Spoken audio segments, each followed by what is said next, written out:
The film has like a color palette unlike anything I've ever seen.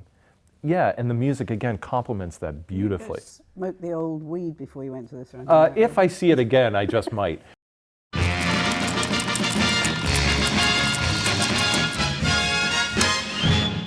Welcome to Talking Pictures. I'm Mary Stack. I'm Michael Dow. And this is the first show of 2020. So a mixed bag of movies for us to look at this week. Little Women, Cats, Dolittle. Uncut Gems. Followed by joint review of 1917. And finishing on The Two Popes. So we'll start with Little Women. So here we had this little nostalgic trip of an old classic, Greta Gerwig directing. It was somewhat impressive as a period piece made by an American. I don't say that scathingly. It's often very obvious that something isn't made with integrity. It looked like it was made with integrity. It had a good cast, Saoirse Ronan, Meryl Streep, Emma Watson. Laura Dern.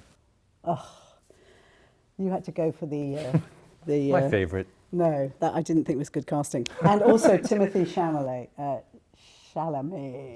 was disappointing. He never grew up. That's he shocking. Was like a boy. And I love him. He does great work, but not convincing in this role, I'm afraid. So on one level, it was kind of refreshing. I think she went out to make a dazzling, different take. But I actually quite liked the PBS version last year. I thought it was great. And I had a few issues with this version. She took liberties in an effort to be different. She played with the storyline. Didn't like that. Didn't think it worked. Like actually altering plot, or? She altered the plot a bit, but she also pushed the boundaries of credibility because she had the girls behaving and dressing in ways they never would have. I mean, it was totally unacceptable, the sort of frolicking round, the dance, laying kind of with gay abandon on a beach. Women just didn't do that stuff. It just didn't happen. So anyway, I think that pushed it over the edge for me. Also, Laura Dern, who was meant to be so poor, always looked like she was in a Ralph Lauren shoot, standing in the kitchen, in her shabby chic. Yeah. It just didn't, she wasn't convincing for me. Anyway. So was there like too much of a sheen to with that example, is there like too much of a sheen to the movie in general? Like yes, it was too polished relative to the subject matter? It was not real. There wasn't any real raw poverty or hardship, which there was in the real book, but you didn't see it there. There were also time cuts that were very confusing. Amy was ill several times, and you thought, is this when she recovers? Is this when she's dying? And the only thing that you could measure it by was Jo cutting her hair off. That was like, was this pre-hair, post-hair? It was very weird. So continuity nightmare for the person responsible for such things. Yeah. Yeah. And then the last thing was that it's just a minor thing, but if you're going to they made a big thing of saying this is all shot locally, very authentic. And then you see the Crane estate. They're meant to be in Italy, and everybody who's been around here recognises the Crane estate. You go, hang on a minute, are they back from Europe? Are they in Europe? So. Well, Joe, I think the film begs the question too, why now? Is it a film that kind of like, feeds the politic of the day, in terms of, gender issues and... I think there was some of that in it, for sure. Yeah. They're pushing the envelope. Because it seems like... Amy was much more liberated than she ever was in the book. Right. And the things she said about the status of women and the role of women, and she went beyond the, Yeah. the original. Again, not having seen the movie, but there seems to be almost like a ready-made obviousness to it. It almost seems like an obvious career step for Greta Gerwig after something like Lady Bird to make, to adapt Little Women. Yeah. I don't know. I'm not quite sure what the motivation was. Maybe it was copyright. Maybe the book has passed copyright or something. Could be that too. Simple. Something more practical. Yeah. But anyway, speaking of head trips, because that was a bit of a head trip, her take on Louise Malcott's book, really. Couple of mentions just to prove that you shouldn't always pay attention to movie reviewers. Right. You're often your best judge. Or to go see something in spite of. Yeah, which is what I did with Cats. There was this avalanche of bad reviews, and I thought, how bad could this be, for God's sake? So I went, and Tom Hooper, who I love, directed it. He did The King's Speech, Les Mis, and The Danish Girl, which I just loved. Yeah. Unfortunately, he decided to spend $95 million on this, and I think has lost his shirt here. But anyway, it was a cinematic version of the stage show of Cats. Right. Andrew Lloyd Webber's musical. And you thought to yourself, well, why do we need to do Cats this? is such a hot, fresh property. So I did kind of, I was a bit puzzled at why he did that. Anyway, he's got, of course, this great cast, Judi Dench, Ian McKellen, Jennifer Hudson. But very strange things happen in this. These characters, you're not sure if they're humans or they're cats. Right, it's and an they're not unholy sure hybrid. themselves. Yeah. So they've got these very tight, there's large ladies poured into tight leotards, which is not the best thing to have to watch. And then they've got these sort of digital ears that do this business. And you think, oh, hang on a minute, why did you just do the ears? Anyway, so you're a bit distracted by the digital ears. And then you've got these ladies sprawling all over the place, scratching their private parts. Yeah, looking like women and not cats. And they seem like oddly sexualized. And it's very sexualized. So, you had to get past that. Yeah. Which I did pretty quickly. I thought, oh, well.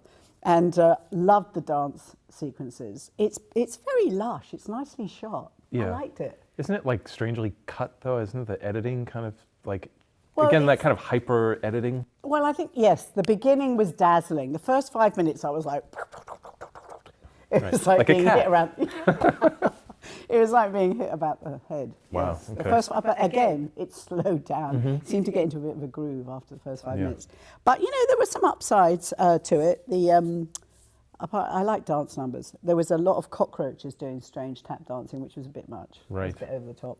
But you did get to see Idris Elba cavort around in what looked like nakedness, but it was a very sheer black costume, except he had these black boxer shorts that you could see through the costume. So weird. Which was a little strange, but nonetheless, Again, not nice the on the eye. calamity that people are saying. No, definitely I not just think, deserving of all the claptrap that was said I think it's about just, it. if you're not an Andrew Lloyd Webber fan, then I think it's kind of an easy thing to attack.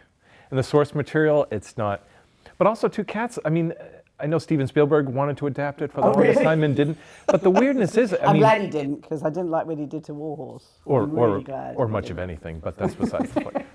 But I mean, the source material, Cats, doesn't really have a story. It's basically, a series of character, descriptions, it's a right? great book. I mean, each It's a song is great about book. individual cats, and I, from what I've heard as well, because I just from what little I've seen, I find it difficult to look at personally. Well, I think you should get past that because it's it's worth a view. Yeah, so there's that, but it's also it reminds me too of something like Lion King, the Disney. Nobody. No, it's not like Lion King. Right, because Lion King for me was an atrocity. I couldn't look at it. I'm like, what were they thinking? And A lot to of people me, liked it. right, but to me, it was just in my opinion, it's more wrongheaded to make a hyper real Lion King than to adapt Cats as a kind of digital spectacle. It kind of makes sense what they seem to be doing I with think Cats. if they'd gone all the way, Mike, it would have been less. Yeah, or taken more peculiar. time with it, right? Because the movie just wasn't ready for prime time when they released it. I think that's the big issue. I don't know about the timeline. I know they've poured a lot of money. Yeah. But this business of the distracting ears and the parts being scratched is quite funny. Yeah. It is quite funny. So go. Secondly, on the same note of ignore what everybody says, go see Dolittle. Okay. So I went only because I absolutely love Robert Downey Jr. I love him. He's just a genius. And he does it again with this. He takes this old chestnut, Rex Harrison's role, and he kind of injects it with this whimsy and fantasy. And he's this eccentric Welshman with a great accent, by the way. He does a perfect accent. And he's a bit like Willy Wonka. He's got that absurd, crazy, wacky approach to life, which as a kid, I don't know why kids wouldn't worship this man and come in droves. And very few people were here when I went. Yeah. So I think they've all kind of been... Were there multiple books, I think, right? Because the literature version is beloved. The 60s version was a disaster. This one, they're writing off as a disaster as well. So Well, it's certainly not a disaster. I think it's absolutely lovely. Anyway, the animals work in this. They're sort of semi-digital, the animals. Great voices, great humour. I mean, I actually physically Clever, laughed out witty loud. repartee. Very clever. And, things that I think maybe Americans don't like, flatulence jokes and such, and the dragon Well, has a huge fart. and everybody collapses. I mean, it's Isn't really that like shove that stuff. isn't that like the denouement of the film though, involving a dragon and something unseemly? Yeah, I don't want to blow it because that Yeah. made me laugh really hard. Okay. And my friends, the only three of us were laughing really heartily in the whole cinema. Yeah. Okay. Anyway, the other thing is, second time in recent weeks that Antonio Banderas has just knocked me out with talent. He's in it. He's playing the badass. he's having a moment. Absolutely brilliant. And Pain and Glory, I have to say, outstanding. It's I saw it excellent. after It's so you. subdued but so absolutely. moving. Yeah. So this reminded me of all the great things when I was a kid that your imagination could do. You could take off and take you on a trip. Okay. Can I ask a provocative question though? No. Do you worry about movies that kind of do all the imagining for you? Like the whole Disney No, mentality? it doesn't do that. Okay. It doesn't. What it does is suspend reality momentarily and allows you to imagine. I think that's different. I think what's wrong with children and why they're not coming to this is they're so spoon-fed on Disney and animated characters now that they can't take a kind of realistic historical scenario and allow themselves to run with it. I don't know why. It's a shame. Yeah, well, it's the Disney cult thing, you know, it's just, studios are struggling. I mean, competitive animation studios still to this day struggle against Disney. It's just a cultural stranglehold that is just obnoxious. So I like it, and I love Danny Elfman, love the soundtrack, quirky, crazy, it's great. So I might even go see it again. So if you fancy a wacky adventure and you can't stand watching the news, go see Dolittle. Okay, Very nice. good enough reason. So, Well, I saw Uncut Gems, and you know, I'm sure I've said this before, probably multiple times. My favorite experience is walking into a movie without high expectations and really being blown away by it. So again, briefly, the film, as everybody knows, I mean, it has a reputation because Adam Sandler's in a dramatic role. So I'll get that out of the way first. He's excellent in it. He plays a New York City jeweler whose career is on the downslide, largely because he is a kind of unrepentant gambler, and he has ties with the black market, and he gets a hold of a black opal, which is like kind of this large chunk, I guess, containing multiple uncut gems. So they refer to it as the black opal in the film. But Adam Sandler in it, first of all, is excellent. I was kind of expecting him to be really good. Really? He was. I don't know if you've ever saw Punch Drunk Love. I've never liked him in anything. No, the Paul Thomas Anderson film. He's remarkable. It's one of those films, Punch Drunk Love, where it's again very restrained, and his performance is restrained, and it's just a pitch perfect performance. And you know, to see him then go and do one vile comedy after another, it's like it's so sad, such a waste of talent. It's comparable, as Adam Sandler often is. It's comparable to Jerry Lewis. I mean, Jerry Lewis was an extraordinary dramatic actor who was undervalued in that regard. You know, and he made, you know, just comedy after comedy, kind of wasted that talent in so many ways. Adam Sandler's is the same case. What about the plot of this? Well, I heard the plot was really I'm dying for Adam Sandler to do more roles like this. Anyway, so the plot is extremely basic. He plays this jeweler who has this black opal that he gets seemingly through, you know, underworld currents, and he is attempting a little bit. Well, he's attempting to sell it to Kevin Garnett of the Celtics, and Kevin Garnett is in the movie as well. Yeah, and that's essentially the plot. The black opal goes, you know, it exchanges hands multiple times, and he's desperate to try to get it back, and he wants to make one final score. But to just give you a sense, even the one big final score isn't enough for him. He has to gamble further. It's that kind of movie. It's a movie very much about addiction, primarily gambling, but also sex addiction. And again, for me, it's a very earnest and very, it's seemingly honest portrayal of that. It's really a character study, primarily of Adam Sandler's character, Howard. But I gotta say, Kevin Garnett plays himself in the movie, and he almost steals it. It's really interesting. I can think of very few films, fictional films, where a real life person plays themselves effectively. And it would have been really cool to have seen Kevin Garnett score a Best Supporting Actor Oscar. Honestly, he deserves it for playing himself. It's the strangest thing. I mean, I can think of something like being John Malkovich or something, right? Yeah. But even that's not the same, because Malkovich is playing a caricature of himself. So anyway, so the film is excellent. There's so many things to recommend about it. Personally, it's my favorite film of the year in terms of cinematography. It's shot by Darius Khondji, who is this phenomenal cinematographer who I think deserves more attention than he gets. The music, I just looked this up, so I got to look the guys. The music is by Daniel Lopatin. I think it's Lopatin. It's extraordinary electronic soundtrack. Yeah, which is amazing.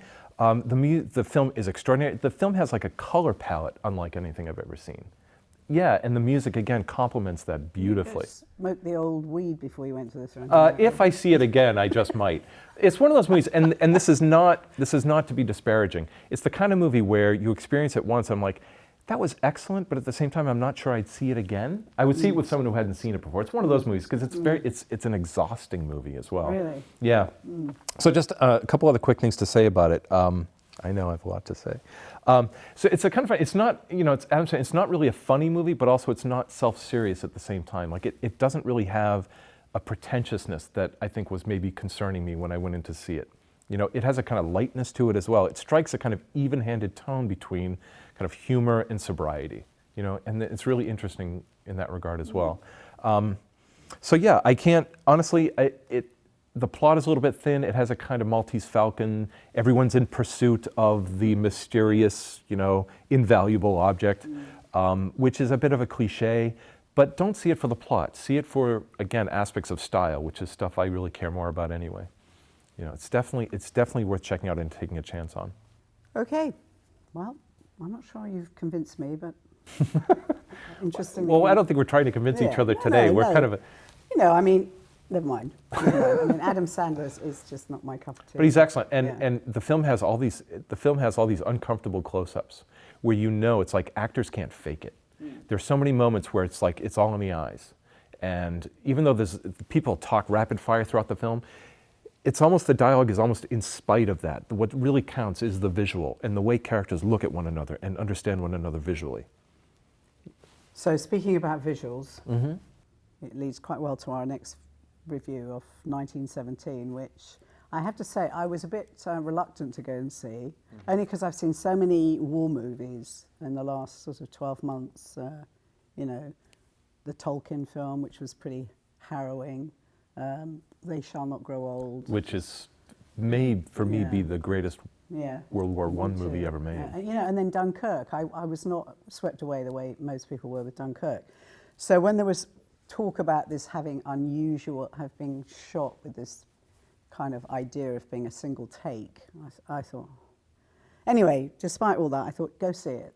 And boy, I'm really glad I did, because even though I thought the storyline was implausible, it didn't matter. It really wasn't what it was about. In the same way, Warhorse, we know this is an electronic horse, but I'm sensing a theme.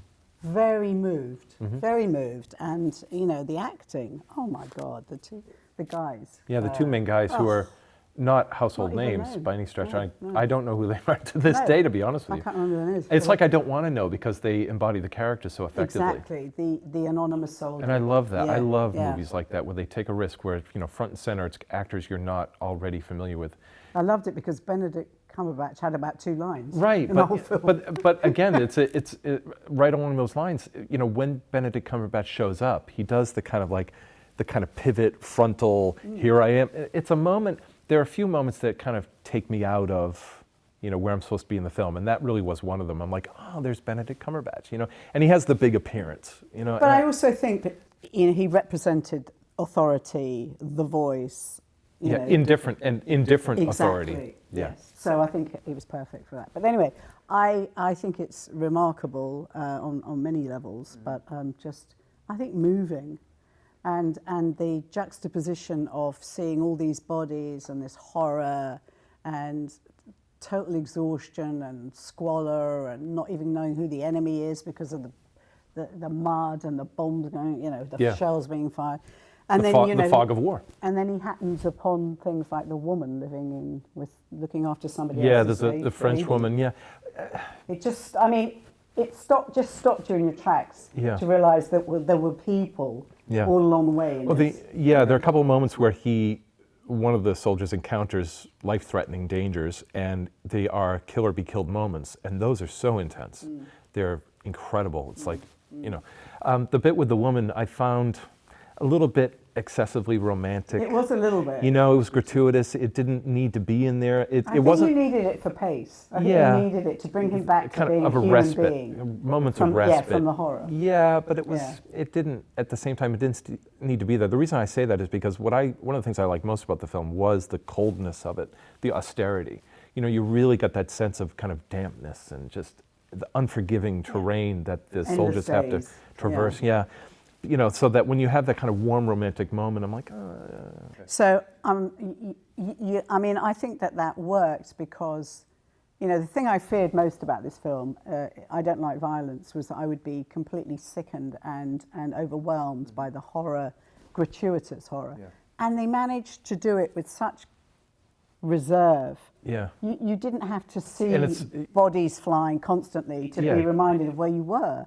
And I thought that was remarkable from a Right. director's I mean, standpoint. and like death, whether imminent or actual, it's just always there. Yeah, It's sometimes literally just embedded in the landscape. Yeah, when which he's is, walking through and he yeah, realizes and you know, they're you'll just bodies. you randomly Yeah. see a skull, or Yeah. you know, it's you know, yeah. So there are those moments. So my opinion, only because I had been anticipating it for months before it came out, that I felt it was maybe about 10% overrated.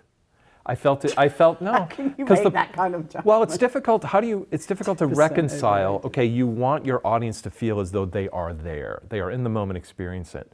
Well, at the same time, I was all too conscious of the fact that it's the kind of formalism of the long takes, and the fact that the film is supposed to be shot. You know, it takes place almost entirely in real time. I was a little too aware of it. I was just a little too aware of, okay, this is happening minute by minute, and the wasn't. uninterrupted. I wasn't Well, there at was all. that, but I got past. I was just on this journey. I was yeah, just on yeah, this for the journey. most part, yeah. It's not like I didn't enjoy that and Yeah. didn't. I mean, it's an extraordinary It technical didn't distract feat. me. It didn't impinge. Yeah, you know. and there's also, I mean, it's not. I'm not going to say it's a cheat. That's going way too far. But there's a moment where there is this massive kind of temporal ellipsis, that it's because they needed. It seemed as though they needed to jump ahead into the next morning, if you remember. And so there's a contrivance where time is radically chopped. That bothered me a little bit, but it also felt too a little bit like a video game at some points. Like it felt like a first-person shooter, and I kept thinking, once or twice it occurred to me, I'm like, there are like online games that do what this film is doing like 1,000% more effectively. But it's not an online game. No, it's not an online game, but what I'm saying is, it's like if the film is trying to give me this experience, put me on give me that you are there spontaneous experience. All I'm saying is that there are video games that do that far more in depth. Okay. But it felt like it was feeding that a little bit, See, I hadn't read too much about it, which I'm glad. Yeah. Because oftentimes, as you say, going in unarmed is better. Yeah. Because you're more susceptible to just taking it in. Yeah. I just felt like it, apart from Tolkien, which is the best trench warfare situation I have ever seen on film, bar none, I thought it captured quite well. I think the anonymity of war, that crazy aspect of actually no one's in command, Yeah. that lunacy, Right.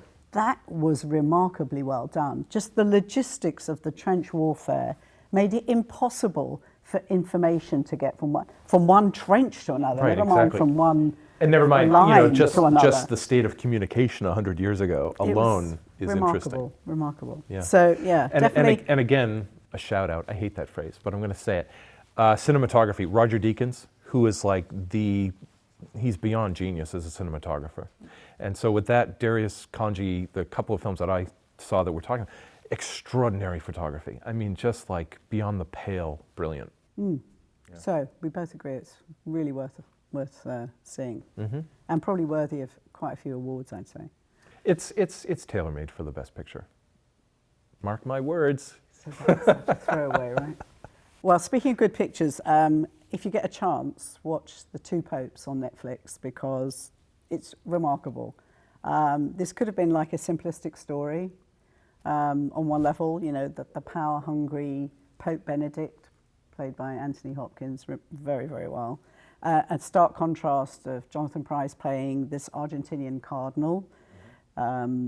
His name is Berglioli, that's his real name, Francis, because they all take on new names. Right. Anyway, he is brilliant at doing the language, cutting in from Spanish to Brazilian. They talk in Latin. I mean, it's done with incredible poise and Jonathan grace. Pryce is a real actor. Remarkable.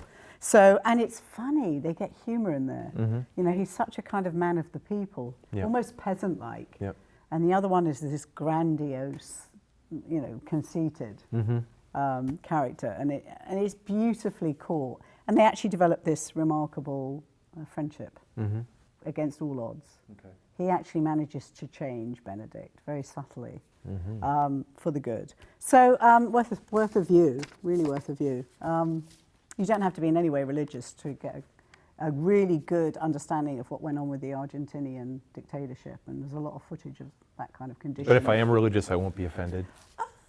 Well, they nod their heads to child abuse and cover-ups, although it doesn't go into great detail. There's a point at which Francis hears Benedict's confession, and they garble the discussion. Oh. So you're very, very tempted to believe that he knew way more than he let on, and that he wanted to get absolution for not acting. Right. So it's good. It's good. So, well, from the Vatican to our next show, which will probably be the Oscars, right? Yeah, Oscar predictions. So meanwhile, it's goodbye from Mary Stack. And from Michael Dow. See you soon.